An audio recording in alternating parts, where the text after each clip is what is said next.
So that's just a fabulous piece of work and so important, so really important today. And I have a lot to talk about in terms of what the film is going after. But before we get to talking about putting the film together, which I know is where your forte is, but what do you perceive as the biggest obstacles to getting this across? I mean, yes, the train is going, and we're running out of time, obviously, and it takes time to do regenerative farming and to restore the soil. And it's great to see the movements that have been made, but it seems to be small, even though they have bigger preserves in the Mara and farms. The big scale farm in Maryland is one of the first real large scale operations that I saw. And given the needs for grain and for the massive agricultural farming, what are the biggest obstacles to getting this across to wide scale use, do you think? Right. Well, I'm not, that versed in the corporate problems with agriculture, but I do feel that, the demand for meat and how much cattle is, raised on these horrible, in these horrible places where, the demand for feed is so great and stuff like that, I think that it's going to take a culture change, I think, although I must say that I was surprised to hear that, it's as big as, I think, like 9% of large farms are going with this regenerative, way of farming, which I think is a lot. I mean, that's amazing. No, it is. Yeah. It absolutely is. So, I mean, it's not hopeless, and, I think people are changing and learning more about that it's not healthy to eat the meat from those cattle, and, turning to other, more vegetarian diets and stuff like that. But I think it's like the USDA is really a strong one to battle, and they're wholly on the side of like, let's have as many of these, cattle, horrible places as possible. So anyway, so I'm not one to really speak to that huge overall concept, but, I do think that a 9% change to regenerative is quite amazing. No, it absolutely is. Yeah. But there are some big things to overcome in terms of not just the size and scope of agriculture, big agricultural farming, big ag, but there's also just the idea that the cattle that they have been raising in South America is responsible for the deforestation of the Amazon. There's been more land for them to graze on, but they're not grazing on it correctly, so they're not restoring the soil. They're not doing any of that. Right. And the idea that in Africa that the wildlife and herders were in opposition to each other, whereas they don't have to be. Right. So those are indeed the big paradigm shifts that are necessary. But and the things that we don't know, the idea that this kelp feeding to cattle can reduce the methane output, because everybody talks about the methane of the cattle, and the cattle's the problem, but we're seeing the cattle's not necessarily a problem, and how can we reduce the methane in the number of cattle? I think there's a lot of misinformation about methane, and methane is most burps are the main cause of methane, and people think it's farts and stuff like that.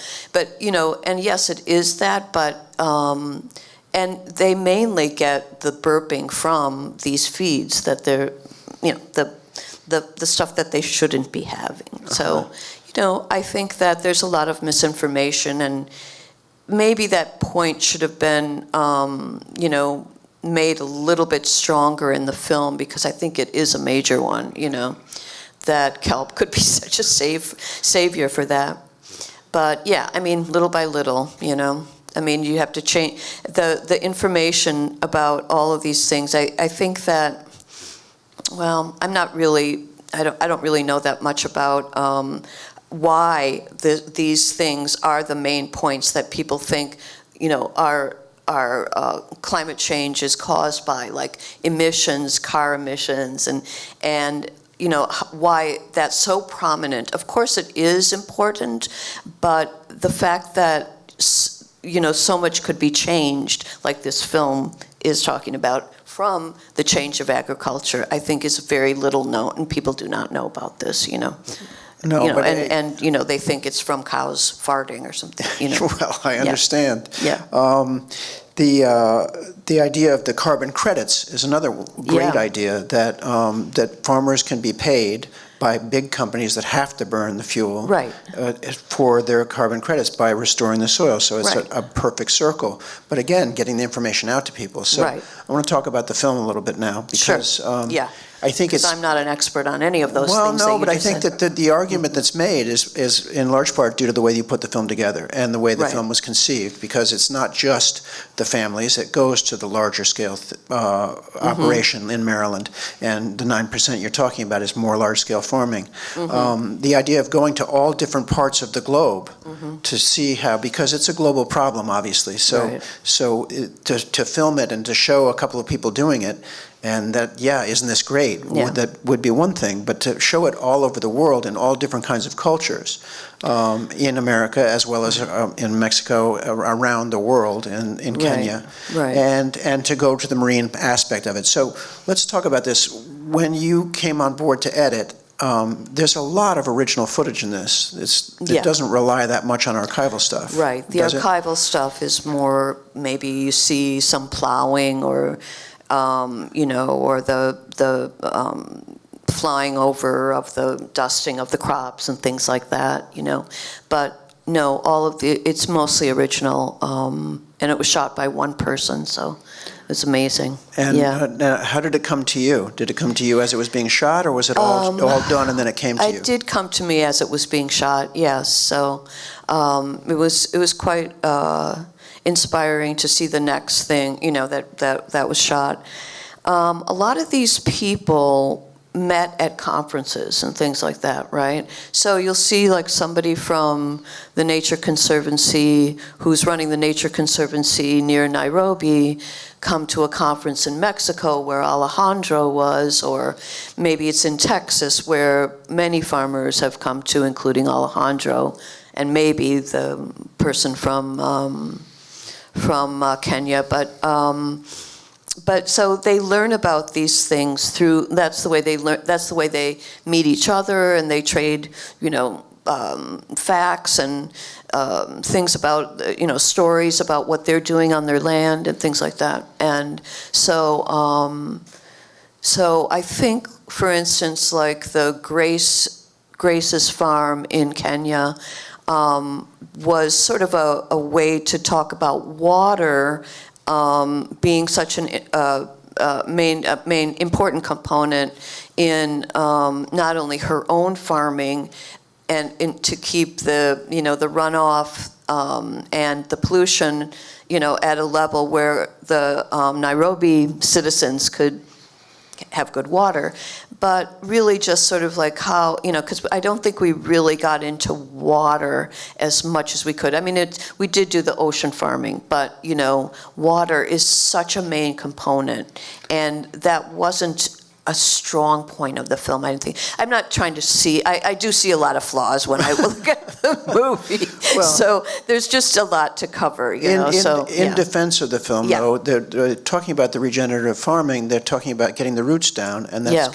containing more water. And that's in this country as well. Right. Because the cycle of the broken water system, in the natural water system being broken, and the drought and the wildfires and so forth. Right. So it is dealt with, but it is a huge topic. So I think that the connective tissue of the regenerative part in all these different places. So you got it as it was being shot. How long did it take to shoot it? To shoot it, I think about a year and a half, or really, maybe almost 2 years. Yeah, that seems pretty quick, considering all the different places that she Well, went this to. was before COVID, and you could move around like that.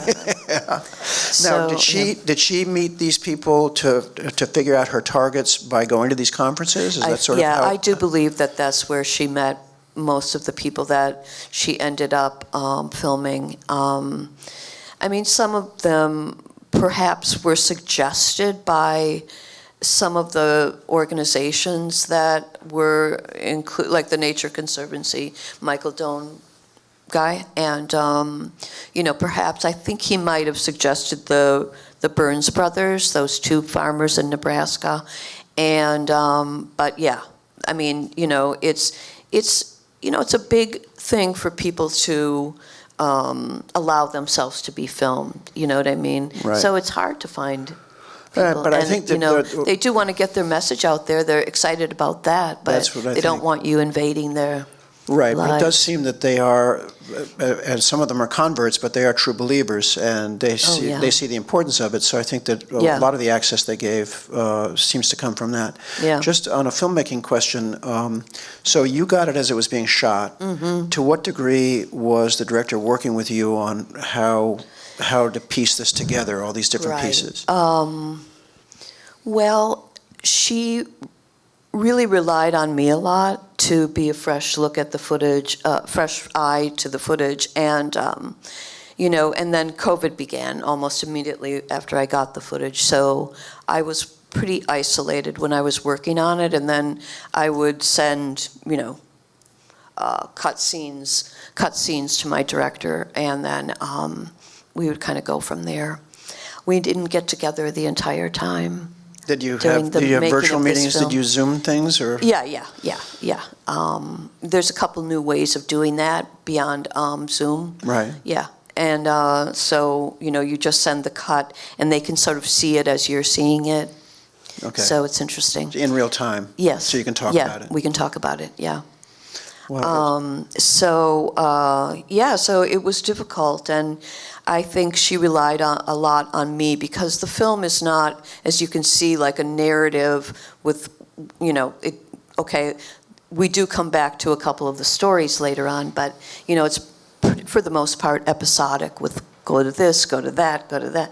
And so I thought that was a little, I think it's fine, but, I wasn't used to making a film that way. Usually it's all about one arc. One arc, yeah. Right. And so that was kind of challenging to try to figure out informationally how to make it flow, going from this, how does that associate to the next chapter we're going to? Well, I would have to say that in my view, it was a masterful job, because thank you. to return to the other ones, to keep coming back to certain ones, really helped to tie it together and to say it's not just one thing, it's all of these things, and they all work together. Yeah. So I don't know, nobody's keeping time on me tonight, but I know we have to move around, but I'd love to have some questions. So Sure.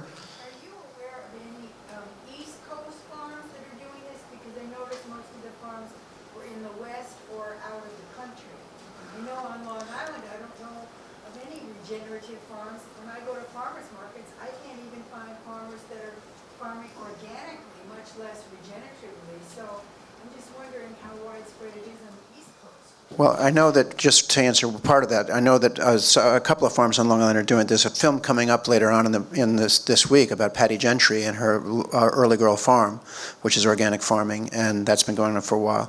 And there was that one farm in Delaware. Was the large-scale farm. So Right, and then there's the Ocean Farmer in Connecticut. But yeah, I mean, we were trying to make it a little, not so East Coasty, I guess, but I'm sure there are. Is the term grass finish the same as grass fed? Because you were talking about grass finished, and I only know the term grass fed.